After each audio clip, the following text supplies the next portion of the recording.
Alors, justement, Laurence, on parle d'empathie aujourd'hui. Parlez-nous-en un peu de cette empathie. Oui, revenons sur l'empathie. Alors, vous l'avez dit, Alexandre, être empathique, c'est être capable de ressentir les émotions et les sentiments de l'autre, de les prendre en compte dans sa manière de communiquer, et c'est important, sans être envahi par ces mêmes émotions. Deux exemples. D'accord. On pourra être plus patient avec une personne dont on sait qu'elle rencontre des difficultés dans sa vie.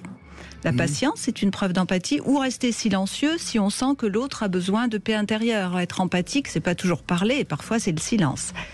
Cette forme d'empathie qui est la plus connue est ce qu'on appelle l'empathie émotionnelle. Mais il y a une autre forme d'empathie. D'accord. On en parle moins, c'est l'empathie cognitive. L'empathie cognitive, c'est notre capacité à nous mettre à la place de l'autre, à comprendre ses choix, ses raisonnements, sa logique.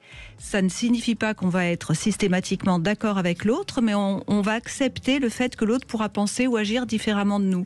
C'est une empathie cognitive qu'on appelle aussi flexibilité mentale, flexibilité intellectuelle. Voilà, il y a ces deux types d'empathie.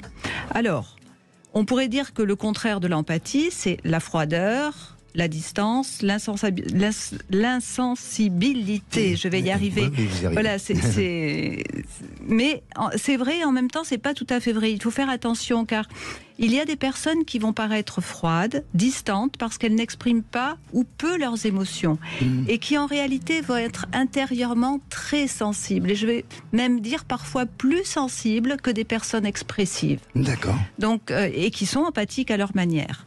Pour finir sur l'empathie, je dirais que même si nous n'avons pas tous la même aptitude à l'empathie, nous rêvons tous de relations empathiques, parce que l'empathie, quand elle est réciproque, c'est de la douceur, c'est de l'attention, c'est de la reconnaissance, c'est des relations plus riches et plus sincères. Et je crois qu'on a tous envie et besoin de ça.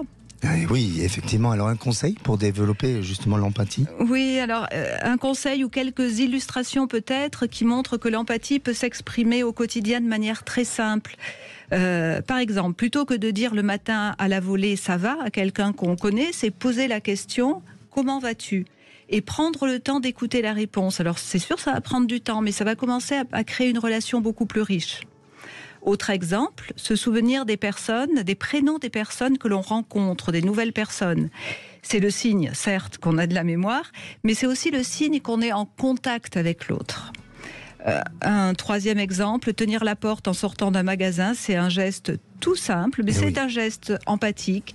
C'est un geste qui montre que l'on est présent dans l'instant et qu'on prend en compte l'autre. Merci Laurence, merci pour tous ces bons conseils.